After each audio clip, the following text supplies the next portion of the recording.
नमस्कार। आज हम एक बहुत ही खास कहानी पर बात कर रहे हैं।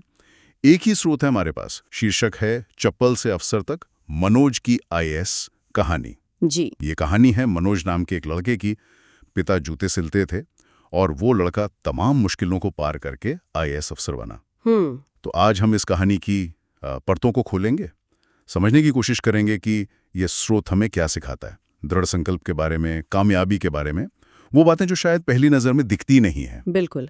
अक्सर ऐसी कहानियों में हम सिर्फ सफलता देखते हैं, उसके पीछे का संघर्ष उतना नहीं। सही कहा। तो चलिए शुरू करते हैं। कहानी हमें ले जाती है मनोज के बचपन में। एक छोटा शहर है, गरीबी है, हाँ। और एक पुरानी सी दुकान। वहां पिता रामदीन जी जूते सिल रहे हैं। स्रोत इस बात पर जोर देता है कि हालात कितने मुश्किल थे। मतलब रोजमर्रा की जरूरतें पूरी करना भी शायद मुश्किल रहा होगा। हाँ बिल्कुल। यहाँ तक कि ये भी बताया गया है कि स्कूल की फीस के लिए माँ को अपने गहने तक बेचने पड़े। उफ। सोचिए जरा, उस छोटी सी उम्र में ये सब देखना कैसा लगता होगा।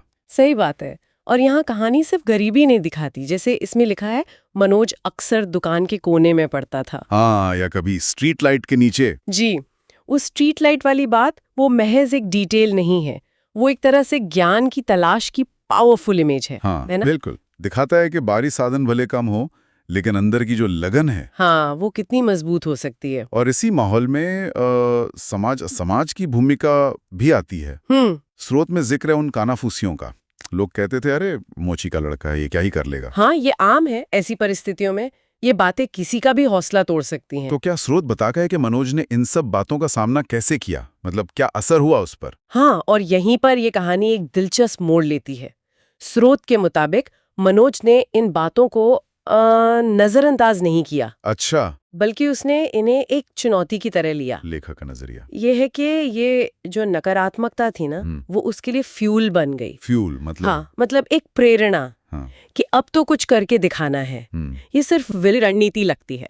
ये तो बहुत ही पावरफुल बात है। अपमान को ऊर्जा बनाना। जी। और इसी ने शायद कहानी को खास बनाया। और फिर आता है वो पड़ाव जहां मेहनत रंग लाती है।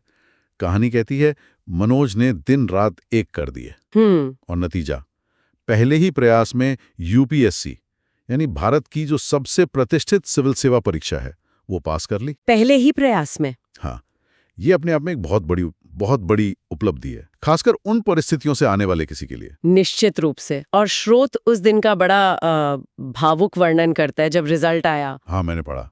पिता रामदीन जी की आंखों में आंसू थे। जी, हाथों में मिठाई का डिब्बा। वर्णन के अनुसार वो आंसू सिर्फ खुशी के नहीं थे, उनमें शायद बरसों का संघर्ष था, उम्मीदें थी, और शायद बेटे की कामयाबी से मिला वो सामाजिक सम्मान भी। बिल्कुल। वो क्षण दिखाता है कि सफलता सिर्फ व्यक्तिगत नहीं होती, वो पूरे परिवार की, शायद पूरे समुदाय की आशाओं का प्रतीक बन जाती है। सही कहा। ये कहानी सिर्फ एक व्यक्ति की जीत नहीं है। तो जब हम इसे थोड़ा और बड़े पर्सपेक्टिव से देखते हैं, तो ये स्रोत हमें क्या सोचने पर मजबूर करता है? देखिए, अगर हम कहानी के मूल तत्व को समझें, तो ये दस्तावेज शिक्षा की ताकत को दिखाता है, अटूट परिश्रम की ताकत को। हाँ। लेकिन ये सिर्फ एक प्रेरणादायक कहानी से ज्यादा है। ये हमें ये सवाल पूछने पर भी उकसाता है कि इतनी मुश्किल परिस्थितियों में, जहां शायद सिस्टम भी सपोर्टिव ना हो, वहां एक व्यक्ति का संकल्प इतना शक्तिशाली कैसे हो सकता है? क्या ये सिर्फ उसकी अपनी अंदरूनी ताकत है, या कहानी में कुछ और भी पलते हैं जिन पर हमें ध्यान देना चाहिए? तो कुल मिलाकर इस स्रोत से हमने क्या सीखा? मेरे ख्याल से ये कहानी हमें सिर्फ ये नहीं बताती कि भाई सपने देखो और मेहनत करो। नहीं, उससे ज्यादा है। हाँ, ये हमें दिखाती है कि मुश्किल हालात और समाज के दबावों को अपनी ताकत कैसे बनाया जा सकता है। इस कहानी का निचोड़ शायद यही है कि असली लड़ाई बाहर से ज्यादा अंदर लड़ी जाती है। बिल्कुल सही कहा। और यहीं से एक विचार करने लायक बिंदु उभरता है। क्या? जब कोई व्यक्ति इतने गहरे अभाव और निराशाजनक माहौल से उठकर इतनी असाधारण सफलता पाता है, तो क्या यह सिर्फ उसकी अपनी यूनिक मानसिक दृढ़ता का सबूत है? या फिर क्या ऐसी कहानियां हमें उन अनदेखे, शायद छोटे ही सही, बाहरी सहारों या अवसरों पर भी सोचने को मजबूर करती हैं, जिन्होंने उस मुश्किल सफर में अनजाने में ही सही पर मदद की हो? अच्छा, मतलब सिर्फ अंदरूनी शक्ति नहीं, बल्कि शायद कुछ बाहरी फैक्टर्स भी। हाँ, हो सकता है।